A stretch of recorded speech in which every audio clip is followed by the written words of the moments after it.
Hello students, today we are going to start the second approach which was given by Professor J.R. Hicks, which was known as ordinal approach, or other name of this approach is indifference curve approach. So this indifference curve approach या ordinal approach, this approach was given by Professor J.R. Hicks. So this was given by Professor J.R. Hicks, who was known as the modern economist. तो modern economist professor J R. Hicks ने कहा कि जो satisfaction है, we can not measure satisfaction in terms of money, rather we can give ranking to the consumer's preference, or we can give ranking to the satisfaction of the consumer, right? अब इसका मतलब क्या है? जैसे हमने पढ़ा था कि जो प्रोफेसर एल्फ्रेड मार्शल थे, द प्रोफेसर एल्फ्रेड मार्शल, जो हमने लास्ट लेक्चर में देखा, professor Alfred Marshall gave the theory of utility analysis या utility approach.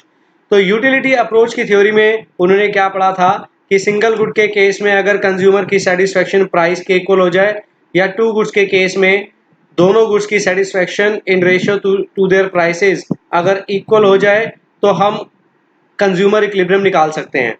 लेकिन उसमें हमने ये पढ़ा था कि सेटिस्फेक्शन को हमने मनी की टर्म्स में कन्वर्ट करके उसके बाद हमने उसको कंपेयर किया था, राइट? लेकिन प्रोफेसर जे.आर. हिक्स कहता है कि वो क्रिटिसाइज करते हैं कि आप सेटिस्फेक्शन को मॉनेटरी टर्म्स में कैसे कन्वर्ट कर सकते हो, जबकि satisfaction is a psychological concept. तो उसके लिए जो नई अप्रोच बनी, that was ordinal approach, also known as indifference curve approach. तो as a name says indifference, तो indifferent, consumer is indifferent. Consumer is indifferent का मतलब है कि कंज्यूमर कोई भी अगर कॉम्बिनेशन परचेज करता है गुड्स का, तो उसमें उसकी हर कॉम्बिनेशन में उसको सेम लेवल ऑफ सेटिस्फेक्शन मिलती है. तो इनडिफरेंस कर्व पढ़ने से पहले हम एक बेसिक एजम्पशंस कुछ बेसिक एजम्पशंस लेके चलेंगे. जैसे कि कंज्यूमर जो है अपनी प्रेफरेंसेस को रैंकिंग ऑर्डर में लगाएगा. कंज्यूमर जो भी कमोडिटी परचेज करेगा उसमें वो उसे अपनी रैंकिंग ऑर्डर में लगाएगा, और जो भी वो कमोडिटीज परचेज करता है, जो भी कॉम्बिनेशन बाय करता है, सारे कॉम्बिनेशन उसको same level of satisfaction provide करेंगे, और जो हायर इंडिफरेंस का बनेगा वो हायर लेवल ऑफ सेटिस्फेक्शन देगा. ठीक है, तो कुछ बेसिक एजम्पशंस पे हम इंडिफरेंस कर्व को पढ़ते हैं. तो बिफोर आगे हम चलें, what is indifference curve? Indifference curve refers to graphical representation of various alternative combinations of the bundles of two goods among which the consumer is indifferent. Alternatively, indifference curve is a locus of point that shows such combinations of two commodities which give the consumer same level of satisfaction. तो यहाँ पर मैंने कुछ चीज़ों को underline किया है, जैसे कि ग्राफिकल रिप्रेजेंटेशन. तो इनडिफरेंस कर्व एक ऐसा ग्राफिकल कर्व है जो ये रिप्रेजेंट करेगा कि क्या क्या ऑल्टरनेटिव कॉम्बिनेशन बन सकते हैं या बंडल्स बन सकते हैं of two goods, alternative combination और bundles of two goods among which the consumer is indifferent. तो इसका मतलब सबसे पहली assumption है कि हम जब भी इंडिफरेंस का बनाएंगे there should be two goods. तो लेट सपोज मैंने दो गुड्स ले लिए x एंड y. ठीक है, दो गुड्स मैंने यहां पर लिए हैं, सपोज x एंड y. तो जितने भी कॉम्बिनेशन बनेंगे, लेट सपोज मैंने कॉम्बिनेशन का कॉलम बना लिया. कॉम्बिनेशन, सपोज कॉम्बिनेशन है a b c d and let से e. ठीक है, तो ये मैंने डिफरेंट कॉम्बिनेशन बना लिए. तो कॉम्बिनेशन बनाने के बाद मैं क्या क्या उन कॉम्बिनेशन में, दो गुड्स अगर मेरे पास हैं x और y, तो x और मैं अगर y दो गुड्स मार्केट में परचेज करने जाता हूं, तो मैं क्या क्या कॉम्बिनेशन बाय कर सकता हूं. तो यहाँ पर ना मैं इनकम की बात कर रहा हूँ, ना मैं प्राइस की बात कर रहा हूँ, मैं सिर्फ आपको एक जनरल कॉम्बिनेशन बना के दिखा रहा हूँ. नाउ लेट सपोज मैंने ए कॉम्बिनेशन में एक यूनिट x का लिया और मैंने 15 यूनिट्स y के ले लिए. यानी मैं कोई भी कमोडिटी लेने गया मार्केट में, दो कमोडिटीज x एंड y, तो मैंने पहला कॉम्बिनेशन ले लिया, ए कॉम्बिनेशन में x 1 यूनिट ले लिए और 15 मैंने y कॉम्बिनेशन y गुड के ले लिए. बी कॉम्बिनेशन में सपोज मैंने सेकंड एक और x का ले लिया, और लेट सपोज दूसरा कॉम्बिनेशन मैंने बना दिया 10 ऑफ y का. तो 2 यूनिट्स x के ले लिए, 10 यूनिट्स मैंने y के ले लिए। थर्ड कॉम्बिनेशन में लेट्स सपोज सी कॉम्बिनेशन में मैंने 3 यूनिट्स x के ले लिए एंड सपोज 6 यूनिट्स मैंने y के ले लिए। फोर्थ डी कॉम्बिनेशन में मैंने 4 यूनिट्स x के ले लिए और 3 यूनिट्स मैंने y के ले लिए। और ई कॉम्बिनेशन में मैंने 5 यूनिट्स x के ले लिए एंड लेट्स सपोज 1 यूनिट मैंने y का लिया। ठीक है, अगर आप देखें तो मैंने इसमें एक कुछ कॉन्सेप्ट यूज किया है जो कि मैं आपको आराम से बाद में बताऊंगा कि मैंने, अगर आप देखें तो मैंने, जैसे आपको याद होगा पीपीसी में हमने क्या पढ़ा था, PPC concave to the region होता है। ठीक है, तो उसके लिए हमने दो भुज लिए थे एक्स और वाई, तो एक्स को बढ़ाने के लिए वाई को सेक्रीफाइस कर रहे थे। यहाँ पर भी इंडिफरेंस कर्व भी आपका कुछ ऐसा कर्व बनेगा, लेकिन इंडिफरेंस कर्व की शेप कॉनकेव की जगह कॉन्वेक्स हो जाती है और वो ना तो एक्स एक्सिस को टच करता है और ना ही वाई एक्सिस को टच करता है। ठीक है, पीपीसी तो आपका एक्स और वाई को टच करता है, इसलिए हम जीरो से शुरू करते हैं, एक्स और वाई को जीरो पे शुरू करते हैं और वाई को जीरो पे खत्म करते हैं जब हम शेड्यूल बनाते हैं। लेकिन इंडिफरेंस कर्व में हम जीरो से शुरू नहीं करेंगे क्योंकि ना वो एक्स को टच करेगा ना वाई को टच करेगा, ये सब हम बाद में देखेंगे। इंडिफरेंस कर्व की शेप जो है वो आपकी कैसी बनती है, कॉन्वेक्स टू द रीजन। तो अगर हमने पीपीसी में पढ़ा था कि ड्यू टू इंक्रीजिंग एमओसी अगर आपकी कॉनकेव बनी थी, तो इंडिफरेंस कर्व में हम पढ़ेंगे ड्यू टू डिमिनिशिंग एमआरएस।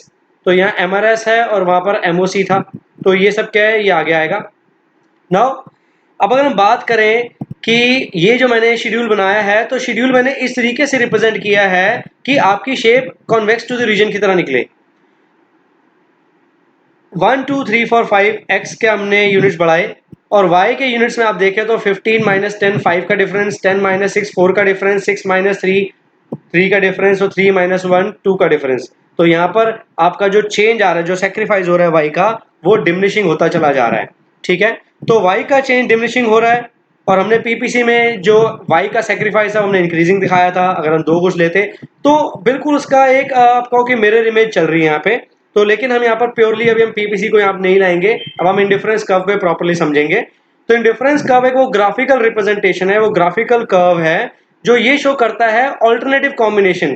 तो यहाँ पर आपके ऑल्टरनेटिव कॉम्बिनेशन क्या हो गया, 1 और 15। दूसरा ऑल्टरनेटिव कॉम्बिनेशन हो गया आपका 2 10, एक कॉम्बिनेशन हो गया 3 6, जो एक कॉम्बिनेशन हो गया 4 3, एक कॉम्बिनेशन हो गया 5 और 1।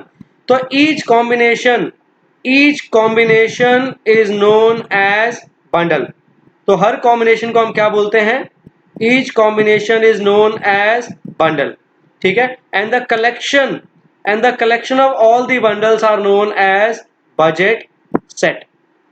ठीक है, तो अगर हम सारे कॉम्बिनेशन को जोड़ दें तो सारे कॉम्बिनेशन मिलके क्या बनाते हैं, बजट सेट। और each combination, A combination is a bundle, B combination is a bundle, C combination is a bundle, D combination is a bundle, E combination is a bundle, and the collection of all the bundles is known as budget set.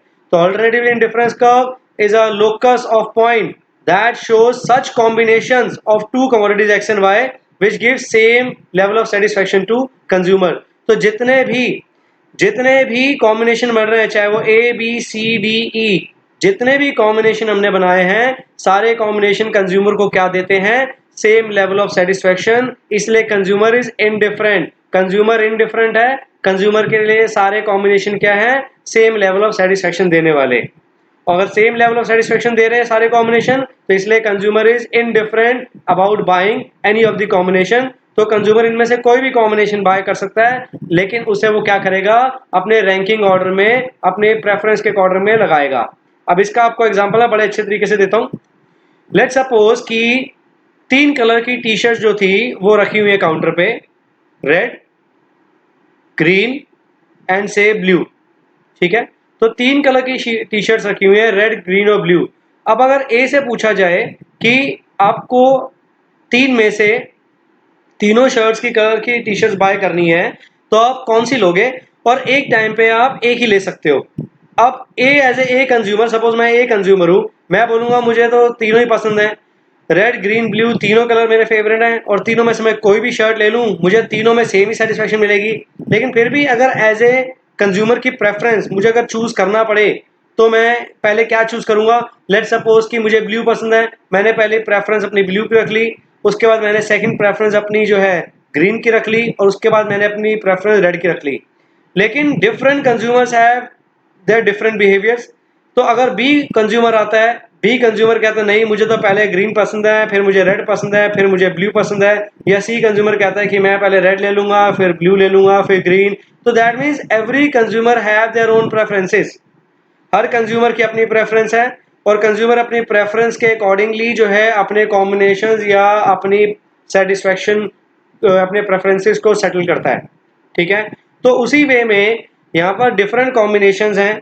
ठीक है, a combination जो है, a combination में हमने ले लिया 115, यानी एक यूनिट एक्स का लेके और 15 यूनिट वाई का लेके कंज्यूमर इज सेटिस्फाइड। या बी कॉम्बिनेशन में हमने 2 यूनिट एक्स के लिए 10 यूनिट वाई के लिए, तो इसमें भी सेम सेटिस्फेक्शन मिल रही है कंज्यूमर को। सी में 3 6 पे, या 4 डी में 4 3 पे, और ई में 5 1 पे। तो हर कॉम्बिनेशन पे कंज्यूमर को क्या मिल रही है, सेम लेवल ऑफ सेटिस्फेक्शन। लेकिन अब अगर हर कॉम्बिनेशन में सेम लेवल ऑफ सेटिस्फेक्शन है, तो आप सारे के सारे कॉम्बिनेशन एक साथ तो नहीं ले सकते।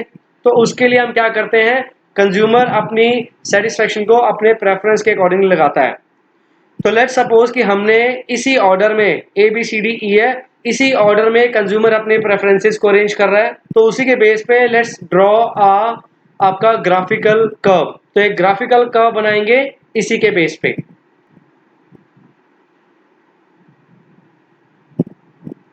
तो एक्स एक्सिस, वाई एक्सिस, तो एक्स एक्सिस पे हम कौन से गुड्स लेते हैं जो गेनिंग गुड होते हैं, और वाई एक्सिस पे हम कौन से गुड्स लेते हैं जो सेक्रीफाइसिंग वाले होते हैं, राइट। तो अगर मैं इसको प्लॉट करूं, तो लेट सपोज मैं इसको एक जनरल प्लॉट करता हूं, 1 2 3 4 एंड लेट्स से 5, और मैं यहां पर आपका लेता हूं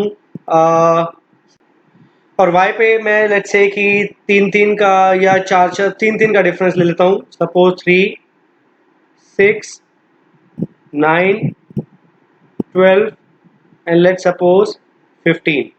ठीक है, तो ये मैंने कॉम्बिनेशन यहाँ ले लिए। अब पहला कॉम्बिनेशन मार्क करेंगे, 1 of x and 15 of y, 1 of x and 15 of y।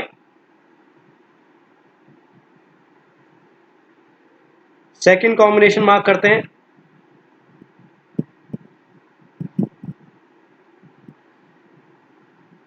2 of x and 10 of y।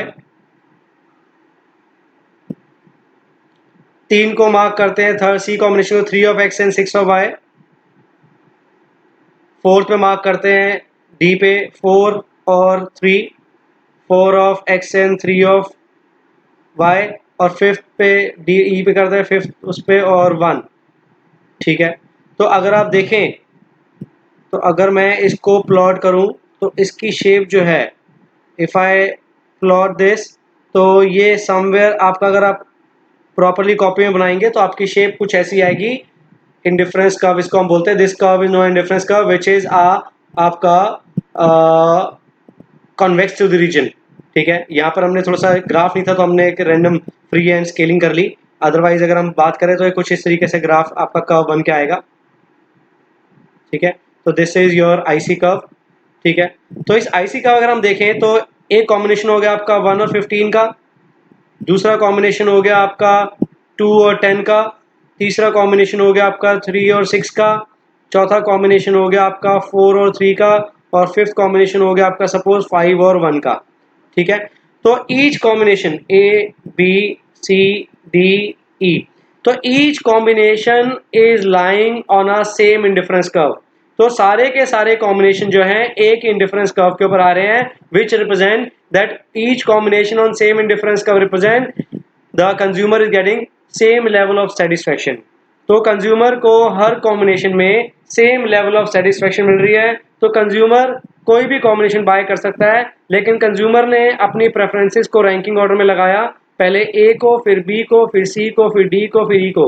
तो इसका मतलब अगर मैं ऐसे मार्क करूं, अगर मैं ऐसे देखूं, तो पहले वो ए कॉम्बिनेशन लेगा, फिर उसके बाद अगला बी कॉम्बिनेशन लेने के लिए वो वाई को सेक्रीफाइस करेगा, और उसके बाद अगला एक्स को लेगा, उसके बाद और वाई को सेक्रीफाइस करेगा और ज़्यादा एक्स लेने के लिए, फिर उसके बाद और ज़्यादा वो वाई को सेक्रीफाइस करेगा और एक्स लेने के लिए, उसके बाद और वाई को सेक्रीफाइस करेगा और एक्स लेने के लिए। अगर आप हर बार देखें तो जो वाई का सेक्रीफाइस है, इफ वो पहले ज़्यादा, फिर कम, फिर और कम, फिर और कम, फिर और कम। तो हर बार जो है y का सेक्रीफाइस कम होता जा रहा है, इसलिए उसकी शेप क्या बनती जा रही है, कॉन्वेक्स रीजन। ये हम सब बाद में डिटेल में पढ़ने वाले हैं, ठीक है। तो इंडिफरेंस कर्व क्या है हमारा, indifference curve is a curve, graphical curve, it is a graphical curve. This is a graphical curve which represent various combination of two different commodities, where each combination gives same level of satisfaction to the consumer, but the consumer has arranged the satisfaction in a preferential order on the ranking order, right? And the each combination is known as bundle, and the collection of all the bundles are known as budget set, right? Now, there is a term called indifference curve map. There is a term known as indifference curve map, IC map. Then what is IC map?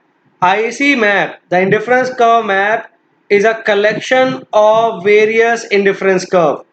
The group of various indifference curve या collection of various indifference curve is known as IC map. तो if I say IC1, IC2 और IC3, तो अगर ये आपके तीन IC curve हैं and there are different combinations, let's suppose कि there are different combinations placed on different IC curve. अगर different combination different IC curve पे place हैं, तो different combination और different IC curves give different level of satisfaction.